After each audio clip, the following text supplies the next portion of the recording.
The Florida Keys are a diver's paradise. Big sharks, pristine reefs, wrecks, and everything in between can be found here. It seems like every turn you make out on the water leads you to a brand new dive spot. And that line perfectly sums up today's video. Today I'm teaming up with Captain Brian of Satisfaction Charters, who last year took me out to a sunken drug plane in the middle of the ocean. His charter business runs out of the famous Robbie's Marina in Islamorada, and although he does mostly fishing, he's an expert on everything out on the water. His expertise led us to some really cool spots, but first up was the world famous Alligator Reef Lighthouse. Alright guys, well we've made it out to our first spot of the day. So Brian, tell us a little bit about this spot and some of the things we can see. So we're at world-renowned Alligator Lighthouse. It was named after the USS Alligator, which ran aground and sank here in 1822. It was a US Navy schooner. The wreck itself is on the outside of the lighthouse, and all around the lighthouse itself here, there's all kinds of beautiful corals and sea fans and millions of fish to see. Awesome. Now this is a spot I've been wanting to go to for years now. I can't wait to get in the water, so if you guys are ready,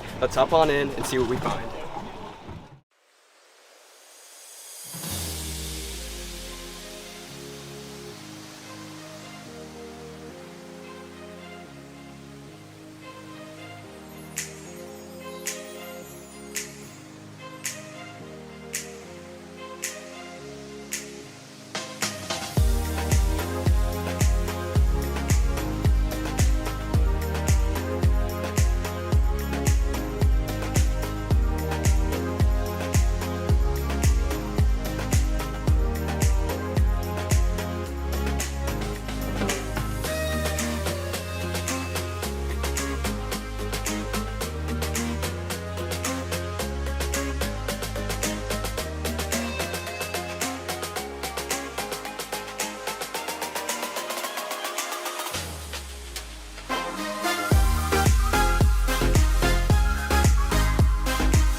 The Alligator Reef Lighthouse is one of the best snorkeling spots I've been to, as it had so many cool animals and corals to see. After seeing over a dozen barracuda, 3 nurse sharks, and a countless amount of fish, it was time to start heading to our next location. However, we had to make a few unexpected stops along the way. It all started when Captain Brian spotted a Portuguese man-o-war, with a pretty rare fish hiding underneath. Although most people think of this animal as a jellyfish, it's technically a siphonophore, which is an animal made up of a colony of organisms that work together. As the aposematic colors will tell you, this animal is venomous. With tentacles that can reach a couple of feet long, their sting is very painful. Now, you'll also notice a little fish hanging out underneath the Portuguese man-o-war, and that is a man-o-war fish. These fish are known for living with Portuguese man-o-wars, as it's unaffected by their venomous sting. Not only was it cool to see a Portuguese man-o-war, but I also encountered a pretty rare fish hanging out underneath. And only a few minutes after that encounter, we came across 2 massive loggerhead sea turtles. Now, at first glance, it looked like these turtles were playing, but this was during turtle mating season, so I'll let you guys put the pieces together on that one. Now, being able to get close to these turtles was going to be tricky, and in order to do so, I had to slowly drop in the water and have Captain Brian pull me from behind the boat with a rope.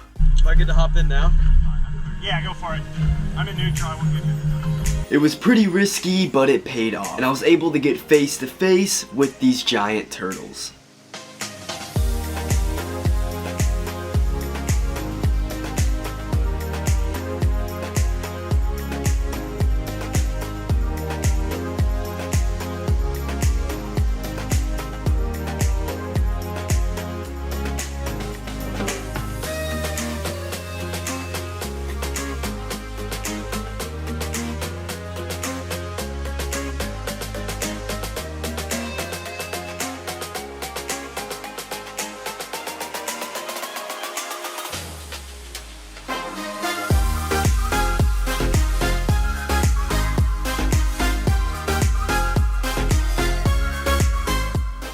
Getting up close with those turtles was awesome, but eventually it was time to head to our next spot, which happened to be a shipwreck. Well, we made a few unexpected stops along the way, but now we're at our second stop of the day. We're at a wreck. So Brian, tell us a little bit about this wreck and some of the fish that we can see. Sure thing. So this is one of my favorite wrecks in town. It's only in about 24 feet of water. It's not really well known. Hardly anybody even knows this thing's here, so it doesn't get a whole lot of pressure from fishing or whatnot, because unlike Alligator Lighthouse, it's not in a no fishing or no take sanctuary. You're gonna see Goliath Groupers, snappers, jacks of all varieties, like blue runners, juvenile amberjacks, all kinds of things like that. Barracudas, as far as the snappers go, yellowtails, mangrove snappers, mutton snappers. Sometimes there's permit that are circling this, especially this time of year. You may even see a school of permit. That'd be really cool. And you just never know.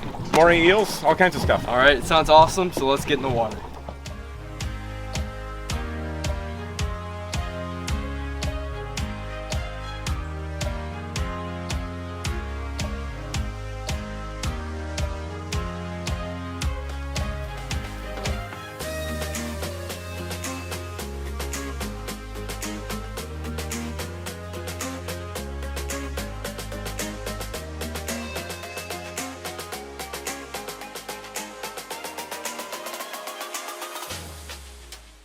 Although this wreck was really cool, we weren't able to find any Goliath groupers. But with one more stop to make, we would head to a place where we could see these giants.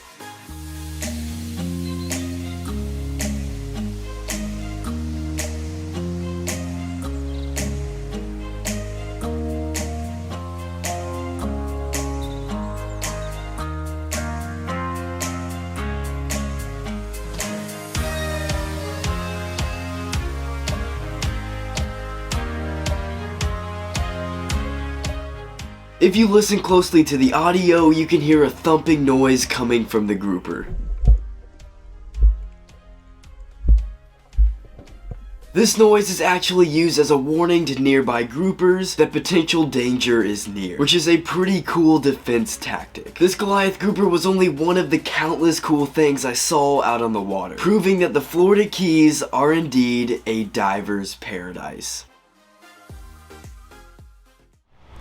Alright guys, I just made it back and today was absolutely crazy out on the water. Getting to jump in the water with two massive loggerhead sea turtles, a Goliath grouper and more was absolutely insane. Again, I want to give a huge thanks to Captain Brian of Satisfaction Charters. He's literally an expert when it comes to anything water related. So if you ever find yourself down here in the Keys, I highly suggest checking out his business. But that is going to wrap up today's adventure, but before you go, make sure to smash that like button, comment down below what you think, and make sure to subscribe with notifications turned on so you never miss out on awesome videos just like this one. I'm Raymond Tiller and I'll see you on the next video.